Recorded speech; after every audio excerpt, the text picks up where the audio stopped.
Assalamualaikum warahmatullahi wabarakatuh. Sensei Guru Gombul. Waalaikumsalam warahmatullahi wabarakatuh. Sensei teh guru ya. Pak Guru, ada berita yang sedang ramai di jagat maya. Apa? Biasa tentang kebijakan MUI. MUI minta pembuat AI vlog hari pertama di neraka dihukum. Ada lewat videonya dari Pak Guru? Iya. Videonya nih. Iya. Tingali barudak anu sok marahin slot. Sakieu panas jeung ngagolakna. Piraku rek jarudi bae. Pak Noval, Huda, Mufti, kadieu ulin ka neraka atuh. Aing mah betah di dia jeung si Awal cuy. Geus panas tapi rame. Liburan dulu guys. Nyobain mandi lava. Ternyata seru juga, panasnya mantul. Gerak tarobat barudak. Bisi doang si Intan, si Fitri, si Rina, si Ririn, si Nabila, si Dewi asup ka neraka jeung aing gara-gara loba jojogedan. Hari pertama masuk neraka, Cek.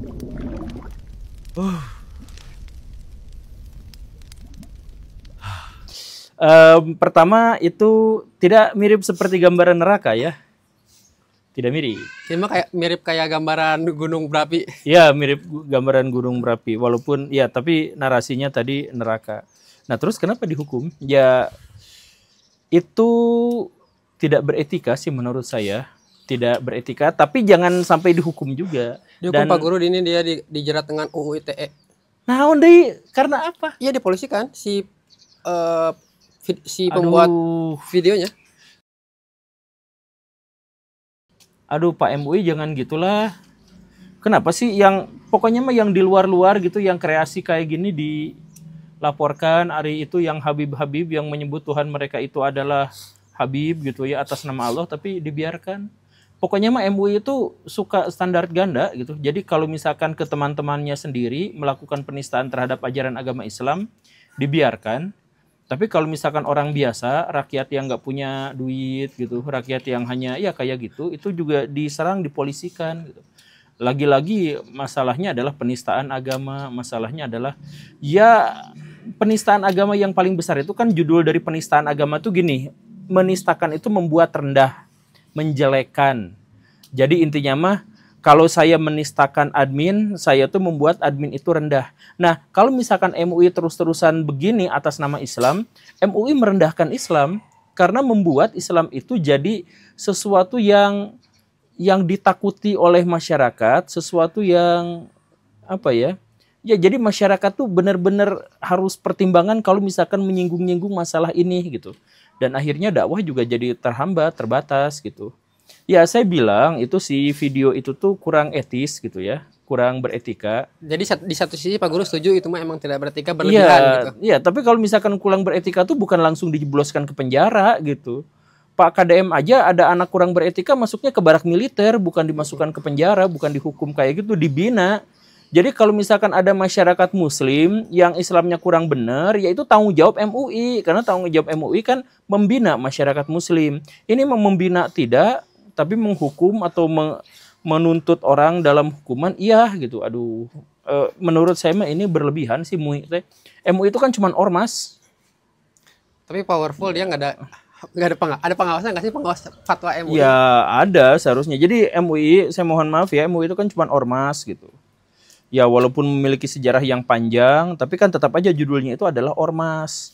Jangan menjadi sangat otoriter, jangan menjadi diktator gitu. Jadi apa-apa di penistaan agama, apa-apa penistaan agama. Sedangkan dari lingkungannya sendiri itu dibiarkan. MUI itu pernah kejadian tahu kan? Ada anggotanya tuh jadi teroris. Ada anggotanya itu yang korupsi tuh ada gitu. Nah itu atuh yang diurusinnya tuh bukan orang-orang rakyat jelata terus. Bahkan ini di komentarnya sebetulnya 50-50 Pak Guru. Ada yang bilang emang berlebihan, Pak Guru kita sepakat. Tapi ada juga yang mengatakan sama lagi. Bisnis kuburan, gak ada komentar. Iya, jadi yang Habib-Habib, yang Gus-Gus kayak gitu. Coba MUI pernah nggak menindak garam ruqyah, penipuan atas nama ajaran agama Islam, ada nggak? Itu yang bawa-bawa sandal Nabi, dibawa kemana-mana, itu MUI pernah nindak tidak yang seperti itu? Coba cek di Google, ada nggak MUI menindak yang kayak gitu? Ya, itu kan penistaan-penistaan terhadap ajaran agama Islam, penipuan terhadap ajaran agama Islam. Tapi dibiarkan, coba. Hanya gara-gara yang melakukan itu tuh ngakunya ulama dan bersorban. Sedangkan rakyat jelata mah ya gampang gitu lagi gitu lagi. Itu tuh bisa sampai 2 tahun, nanti tegara 3 tahun di penjaranya. Kasihan. Kasihan saya mah. Ya bina atuh, jangan lempar tanggung jawab. Ari membina tidak mau, tapi menghukum mau gitu. Tapi kan UU ITE emang karena bilik aduannya, jadi siapapun bisa melaporkan. Ya bisa, ya bisa. Maksud saya ya, itu makanya saya bukan bukan komplain ke siapa-siapanya, itu ke yang pihak melaporkannya itu. Kalau MUI benar-benar yang melaporkan, aduh kasihan. Lagian sebelum itu juga ada yang sebelumnya gamers gitu yang main di neraka jalan-jalan gitu. Ya gitulah. Kalau pendapat Pak Guru sendiri tentang AI yang seperti itu, jenis-jenis yang lain ya, bukan yang main di neraka, apakah akan ngebuat para manusia kembali kehilangan pekerjaannya, posisi pekerjaannya? Tidak semua manusia kehilangan pekerjaannya. Manusia yang kehilangan pekerjaannya itu adalah manusia yang tidak bisa mengikuti perkembangan zaman. Jadi sebenarnya AI itu di satu sisi memang mengurangi lapangan pekerjaan, tetapi di sisi lain menambah lapangan pekerjaan. Tapi ini semakin menguatkan oligarki, semakin menguatkan posisi dalam hierarki. Jadi misalkan gini, dulu tukang ojek, sekarang pindah ke Gojek, ojek online gitu ya. Nah, si ojek online itu kan dimiliki sama satu orang. Siapa? Yang punya aplikasi. Nah, jadi maksudnya apa? Dia menjadi sangat kuat. Sebelumnya tukang ojek itu mendapatkan penghasilan tuh untuk diri mereka sendiri, gitu. Dan tidak ada orang yang sangat kaya raya, tajir melintir tuh gara-gara ojek gitu. Gak ada. Nah, tapi sejak ada aplikasi itu, nah si aplikasi itu teh membuat duit terkumpul dulu ke atas, baru dari atas diturunkan lagi ke bawah, diinikan begitu. Nah, AI itu kerjanya bakal kayak gitu. Kayak misalkan pabrik-pabrik di Cina udah 100% tidak pakai orang yang bejed gitu ya. Misalkan itu kan nggak pakai orang, udah pakai mesin 100%. Akhirnya apa? Orang-orang yang biasa, yang kerjanya cuma bisa ngoprek-ngoprek mobil, itu akan terdisrupsi. Tapi si perusahaan Cina itu tuh, kalau misalkan sudah sangat besar kayak gitu, dia butuh operator. Operator beberapa ratus misalkan ya. Jadi dia memecat 10.000 orang, tapi mempekerjakan orang-orang yang penting, yang hebat saja beberapa ratus, misalkan 200 untuk operatornya. Nah, kalau sukses, dia bikin lagi 10 pabrik semacam itu. Artinya apa? Dia ngerekrut sekitar 2.000 orang gitu. Jadi orangnya tetap ada yang bekerja, tapi harus yang level tinggi, yang bisa beradaptasi, yang bisa mengatasi AI itu, dan atau orang-orang yang sama sekali tidak ada kaitannya dengan perkembangan AI. Jadi ada setidaknya 10 lini bisnis yang ke depan sampai 10-20 tahun ke depan itu masih aman. Apa aja salah satunya? Misalkan mamam dan obat-obatan. Oh, itu aman. Aman. Kalau makanan, obat-obatan gitu aman. Kemudian, nah tapi yang makanan juga nanti pemasarannya itu pakai AI juga. Gitu. Kemudian obat-obatan, itu obat-obatan juga tidak pakai AI gitu ya. Nah, kemudian yang dikaitkan dengan ideologi sebuah bangsa. Misalkan gini ya, guru digantikan sama AI itu bisa. Tapi kan ideologi bangsa piraku digantikan sama AI. Nah, jadi guru tuh aman. Nah, kayak gitulah yang berhubungan dengan ideologi bangsa gitu. Ada. Nah, gitu. Jadi AI emang sangat meresahkan. Tapi di satu sisi ya, AI itu kata Pak Guru aman-aman saja. Tapi di satu sisi Pak Guru, umat manusianya bodoh dengan video-video pendek. Iya. Nah, kalau itu benar. Jadi gini nih, bodoh karena video pendek itu bisa dipahami dalam 2 konteks. Konteks yang pertama adalah perubahan lumrah pada generasi. Jadi generasi antar generasi itu kan sebenarnya memiliki karakteristik yang berbeda-beda, dan mereka tuh cenderung saling menyalahkan satu sama lain. Saling, generasi lu mah gini, generasi gue mah gini gitu. Gitu kan, generasi yang tua, alah bocil, generasi yang muda, bapak-bapak, kan gitu kan. Jadi pola pikirnya udah beda. Terus misalkan Kang Deddy Mulyadi kemarin itu marah-marah misalkan, nah anak-anak SMA belum bisa baca gitu. Atau nah anak-anak SMA berhitungnya segitu banget. Berhitungnya segitu banget, atau pengetahuan tentang kota-kota, nama-nama daerah di Indonesia meni sedikit banget gitu kan. Nah, itu adalah kemarahan generasi tua ke generasi yang sekarang. Tapi generasi tua itu korban dari generasi yang lebih tua juga dimarahin dulu tuh. Kan generasi yang lebih dulu mah kamu obat-obatan kayak gini aja nggak ngerti, obat herbal gitu ya. Datang ke hutan, tuh lihat ini ada bunga-bunga ini tuh buat obat, kamu mah nggak ngerti yang kayak gini kan, sama aja dimarahin gitu kan. Nah itu ada hal yang lumrah dalam hal itu. Tapi ada hal yang fakta bahwa generasi kita memang bermasalah yang baru-baru. Yaitu kemunduran aktivitas otak gara-gara jarang dipakai. Gara-gara terlalu banyak nonton hiburan. Nah gini nih, kalau kita senang nonton hiburan, itu kan dopamin tuh membuat kita tuh senang. Nah, tapi kan dopamin dalam otak tuh terbatas, diperbaharuinya tuh dalam jumlah yang terbatas gitu. Nah, sedangkan kalau nonton TikTok misalkan 6 jam sehari, itu terus-terusan digenjot, dikeluarin. Akhirnya, pas cemas kita tuh nggak bisa, kalau misalkan kita nangis gitu ya, udah nangisnya kan jadi lega gitu. Karena apa? Ada dopamin. Nah, kalau misalkan dopaminnya udah habis, nangisnya nggak beres-beres gitu. Cemasnya nggak beres-beres. Akhirnya apa? Stres dan depresi. Nah, itu benar. Pada bagian itunya benar. Jadi, ada video-video pendek tuh yang sebenarnya hanya gara-gara perubahan. Jadi, dulu mah nyari informasi teh susah. Tapi setelah mendapatkan informasi, dia tuh menjadi lebih bijak.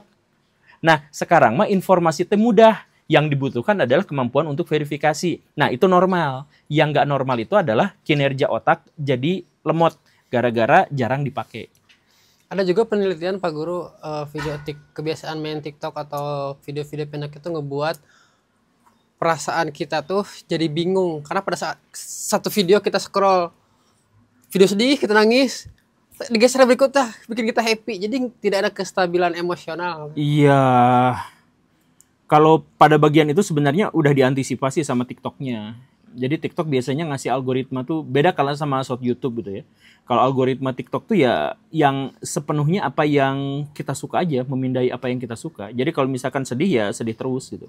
Biasanya gitu. Tapi ya memang video pendek bagaimanapun tuh akan mengikis kecerdasan kita. Karena kita tidak lagi terbiasa untuk menelaah sesuatu yang lebih dalam dan lebih bermakna gitu.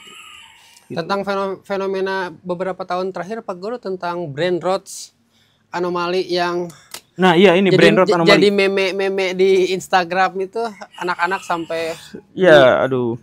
Gini ya, sekali lagi saya tuh tidak menyalahkan kreator-kreator itu, tapi saya menganggap bahwa itu tuh adalah bagian dari kemunduran peradaban, kemunduran ilmu pengetahuan, seperti yang dijelaskan. Atau misalkan sederhananya ginilah, ini contohnya gitu ya. Waktu saya nonton Brain Rot, itu banyak sekali cerita-cerita Islami yang disisipkan. Jadi soal Palestina khususnya gitu ya dan sebagainya. Tapi sebenarnya mereka semua tidak tahu bahwa awal mula Italian Brain Rot itu sebenarnya untuk menyindir dan mendiskreditkan orang-orang Islam. Dulunya teh. Coba kan karakter yang pertama itu adalah Tralala Tralala. Ya, itu lagunya tuh ngehujat Islam pisan. Ngehujat Allah, maaf ya. Gitu tuh disebut di situ dalam lirik lagunya gitu. Dan orang yang bikin itu juga sudah minta maaf gitu, tapi awalnya tuh gitu. Atau misalkan yang Bombardilo Krokodilo gitu. Selain menghujat Islam, itu juga nyukur-nyukurin syukur lu gitu, pemboman Gaza. Jadi Bombardilo Krokodilo itu kan buaya, pembom, pembom. Nah, pembom itu kan yang ngebomin Gaza gitu. Termasuk anak-anak gitu. Nah, itu fix, itu real kayak gitu. Nah, maksud saya bukan ya mereka juga udah minta maaf gitu. Maksud saya tuh bukan membawa ini kepada sentimen-sentimen keagamaan. Maksud saya yang bikin kreator itu ya atau yang menikmatinya kan tidak tahu sisi itunya, sisi gelapnya. Karena apa? Karena brain rot itu berarti pendek, sepihak, sesaat. Jadi informasi yang lebih luas terkait dengan masalah itu gagal kita antisipasi. Jadi udah nonton setahun 2 tahun Bombardiro Krokodilo juga tidak tahu bahwa latarnya itu adalah pembantaian di Gaza. Gitu kan? Nah, ya karena terbatas, sepihak, dan pendek-pendek. Gitu. Pak Guru khawatir gak anak-anak nonton itu? Anak-anak Pak Guru sendiri deh. Kalau ditemani gak apa-apa. Jadi kalau misalkan ditemani itu kan kita sama-sama megang remote gitu. Nah terus harus memberikan kepada si anak itu penjelasan, kemudian waktunya dibatasin, Dan kemudian harus ada perspektif yang lebih luas, termasuk juga penyaringan-penyaringan. Penyaringan itu misalkan gini, Ballerina Cappuccina itu sudah menikah sama Tung Tung Sahur, tapi dia selingkuh dan punya anak dari Assassino Cappuccino, Cappuccino Assassino. Nah, itu coba bayangkan kalau itu ditampilkan kepada anak-anak. Ngejelasinnya gimana deh dengan bentuknya kayak gitu? Ya makanya pas bagian itunya langsung lewat gitu, penonton lewat terus berikan penjelasan yang lain, atau kalau misalkan udah kagok untuk seperti itu, ya kita berikan sexual education sejak awal kepada anak-anak kita gitu. Dan etika nanti nggak jelas ya, kalau itu susah dan nggak jelas ya makanya jangan nonton yang kayak gitu. Bukan nggak nonton semuanya, sekali lagi ya, tontonan itu netral, tetapi tergantung kebijaksanaan dari orang yang menontonnya. Jadi saya mah bukan menutup sama sekali, tapi membatasi, memverifikasi, bukan memverifikasi apa sih? Memfilter teh apa sih bahasa keren teh? Menyaring sama aja Bang ngertiin doang itu mah. Menyaring. Nya eta lah nya. Membatasi, menyaring, dan kemudian memberikan edukasi kepada anak-anak. Sisanya ya harus dihilangkan sama sekali. Nonton mah boleh asal jangan berlebihan. Gitu.